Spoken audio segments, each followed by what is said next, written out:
Hello guys, this is Cakeo 2000, and this is not the average vlog. This vlog today, not really a vlog, it's a new series. If you guys have seen Science with Cakeo, that's a new series. This is also a new series. It's going to be called Reading with Cakeo.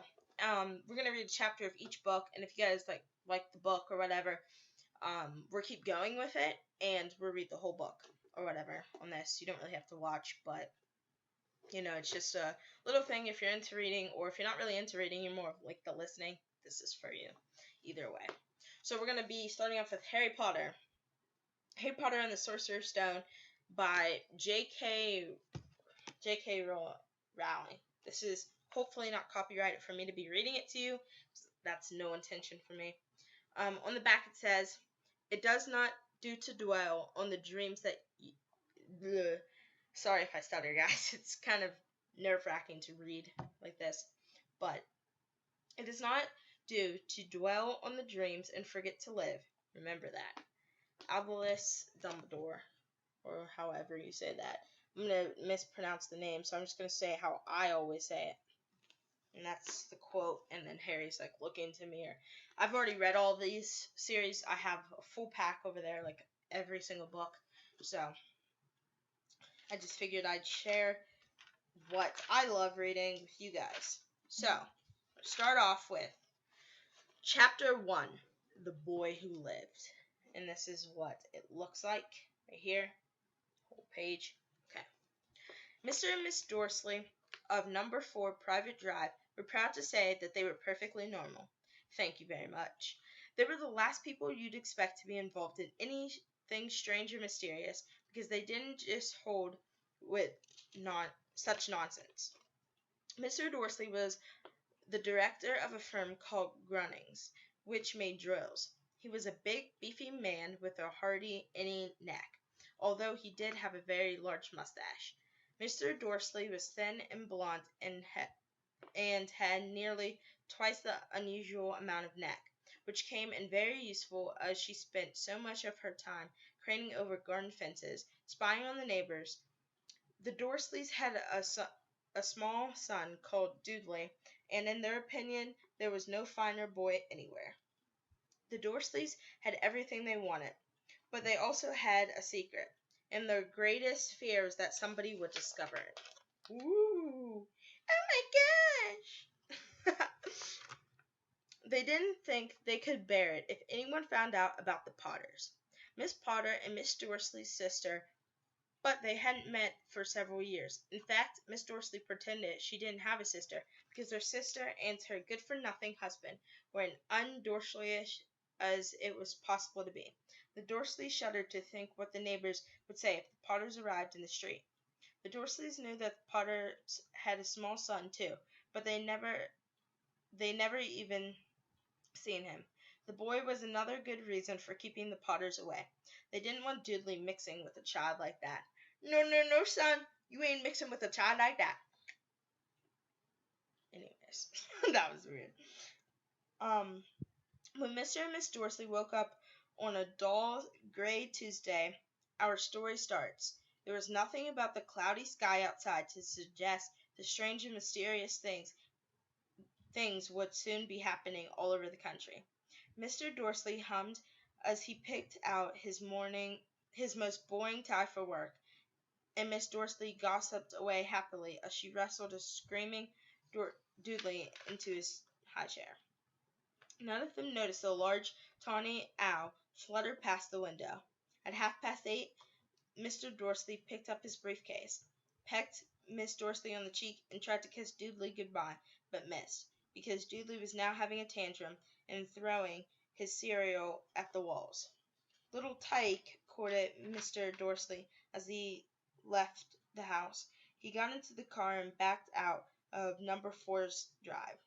It was on the corner of the street that he noticed the first sign of something particular: a cat reading a map.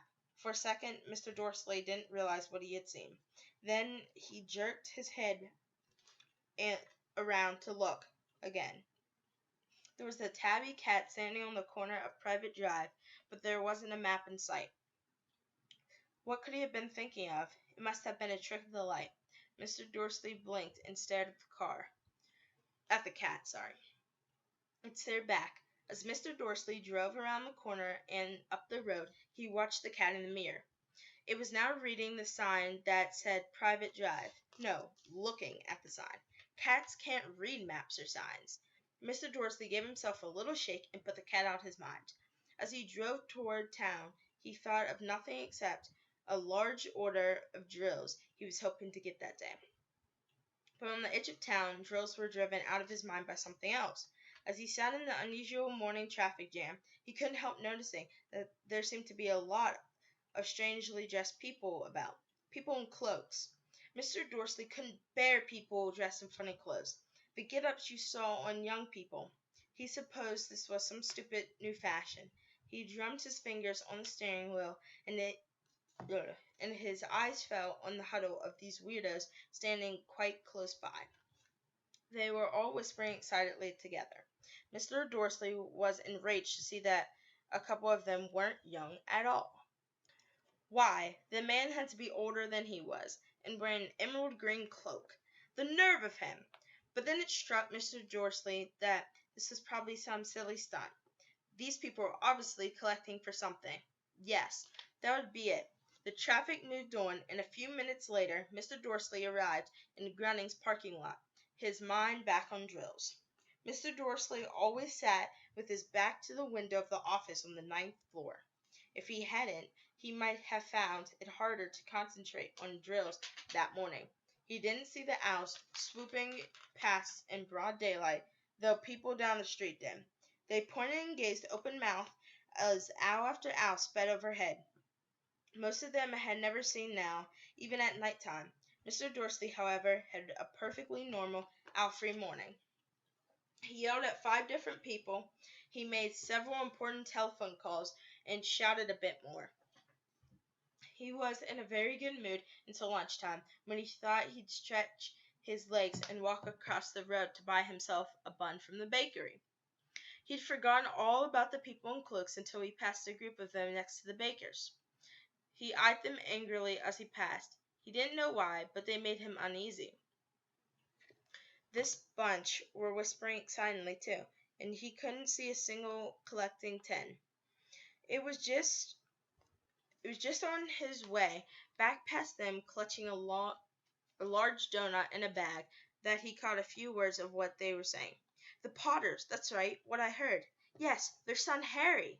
Oh, my hair just messed up, guys. Sorry, it messed up because of the headphones, and I kind of took the headphones off because it's kind of weird having them on, not playing game, but I'm just going to put them on again. But my hair was pushed back. That's not how it normally is, guys. You should know that if you watch my other vlogs. Anyways, where were we? Okay. Mr. Dorsley stopped dead. Fear flooded him. He looked back at the whisperers as if he wanted to say something to them, but thought better of it. He dashed back across the road, hurried up to his office, snapped at his secretary, not to disturb him, seized his phone, and had almost finished dialing his home number when he changed his mind. He put the receiver back down and stroked his mustache, thinking, no, he was being stupid. Potter wasn't such an unusual name. He was sure there were lots of people called Potter who had a son called Harry. Come to think of it, he wasn't even sure his nephew was called Harry. He'd never seen the boy. It might have been Harvey or Harold. There was no point in worrying Miss Dorsley. She always got so upset at the mention of her sister. He didn't blame her. If he'd have a sister like that, but all the same, those people in cloaks. He found it a lot harder to concentrate on drills that afternoon when he left the building at 5 o'clock. He was still so worried that he'd walked straight into someone just outside the door. Sorry, he grunted as the tiny old man stumbled and almost fell. It was a few seconds before Mr. Dorsley realized that the man was wearing a violet cloak. He didn't seem all that upset at being almost knocked to the ground. On the contrary, his face split into a wide smile, and he said in a squeaky voice that made pedestrians stare, "Don't be sorry, my dear sir, for nothing can upset me today. Rejoice, for you know who has gone at last. Even muggles like yourself should be celebrating this happy, happy day." The old man hugged Mr. Dorsley around the middle and walked off. Mr. Dorsley, rooted to the spot, had been hugged by a complete stranger. He also thought he had been called a muggle, whatever that was. He was rattled. He hurried to his cart and set off for home, hoping he was imagining things which he had never hoped before, because he didn't approve of imagination. As he pulled into the driveway of number 4, the first thing he saw, and it didn't improve his mood, was the tabby cat he'd spotted that morning. It was now sitting on the garden wall. He was sure it was the same one. It was the same markings around its eyes. "Shoo!" said Mr. Dorsley loudly. The cat didn't move. It just gave him a stern look. Was this normal cat behavior? Mr. Dorsley wondered, trying to pull himself together. He let himself into the house. He was so determined not to mention anything to his wife. Miss Dorsley had had a nice, normal day. She told him over dinner about Miss Next Door's problems with her daughter and how Dudley had learned a new word, won't. Mr. Dorsley had tried to act normally.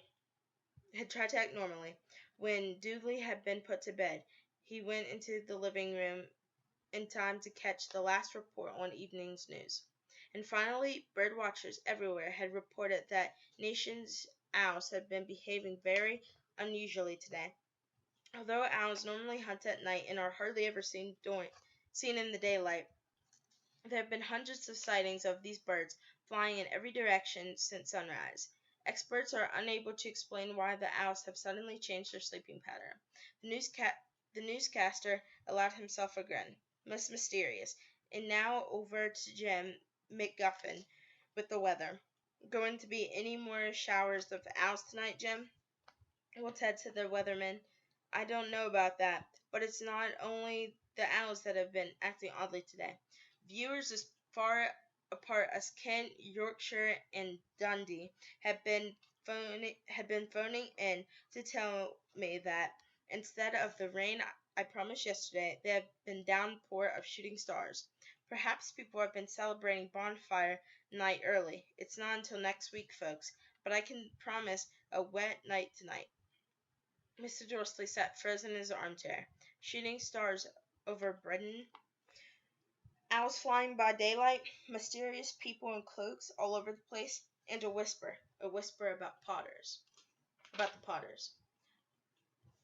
Guys, this book, I'm not sure if you're very into it now, but this book is amazing. I just want to tell you, it does get better if you guys don't think it does. We still have a lot of pages, so we're probably going to stop soon, unless we can tough through it. But this video is going to be like 20 minutes. I just want to warn you guys now, in case you want to get the book yourself. Miss Dorsley came into the living room carrying 2 cups of tea. It was no good. He had to say something to her. He cleared his throat nervously. Penincha, dear, sorry if I pronounced her name wrong, guys. Dear, you haven't heard from your sister lately, have you? As he had expected, Miss Dorsley looked shocked and angry. After all, they normally pretended she didn't have a sister. No, she said sharply. Why? Funny stuff on the news, Mr. Dorsley mumbled. Owls, shooting stars, and there were a lot of funny-looking people in town today. So, snapped Miss Dorsley, well, I just thought maybe it was something to do with, her crowd. Well, I just thought maybe it was something to do with... Oh, sorry. Miss Dorsley sipped her tea through pursed lips. I'm Miss Dorsley. Anyways.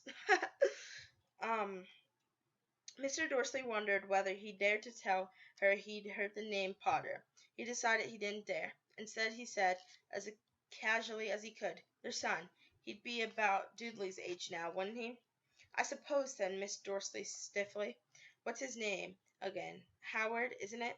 Harry. Nasty common name, if you ask me. What's she know? She ain't know none, bruh. Oh, yes, said Mr. Dorsley, his heart sinking horribly. Yes, I quite agree. He didn't say another word on the subject as they went upstairs to bed. While Miss Dorsley was in the bathroom, Mr. Dorsley crept to the bedroom window and peered down into the front garden. The cat was still there. It was staring down Private Drive as though it was waiting for something. Was he imagining things? Could all this have anything to do with Potters? If it did, if he got out that they were related to a pair of, well, he didn't think he could bear it. The Dorsleys got into bed.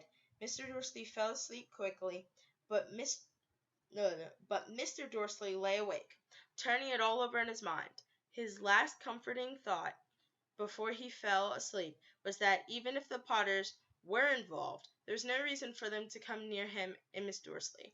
The Potters knew very well what he and Miss Dorsley thought about them and their kind. He couldn't see how he and Miss Dorsley could get mixed up in anything that might be going on. He yawned and turned over. It couldn't affect them. How very wrong he was. We're going to stop right there, guys, on a little cliffhanger. This video is a little shorter than 20 minutes. This book is amazing, guys. I just want to tell you right now if it doesn't seem very interesting. And whenever they say Miss Dorsley's actual name, I'm just going to say Miss Dorsley because I don't want to pronounce this wrong. I know that Mr. Dorsley's name is Verdon or something. I'm going to have to watch the movies over again to get the right punctuation. No, not punctuation. Pronunciation. But this is the end of this. I hope you guys enjoyed this new series, just reading books. We're going to finish this chapter in the next book. We only have like 4 pages left. Yeah, 4 pages left. Right there. And then we're going to move on to the next book. Probably Percy Jackson or something. Action, love books, whatever you want, you know. I'm actually writing a book right now myself. Can't really show you. Gotta get it copyrighted first. Anyways, guys, this is it for me. Goodbye.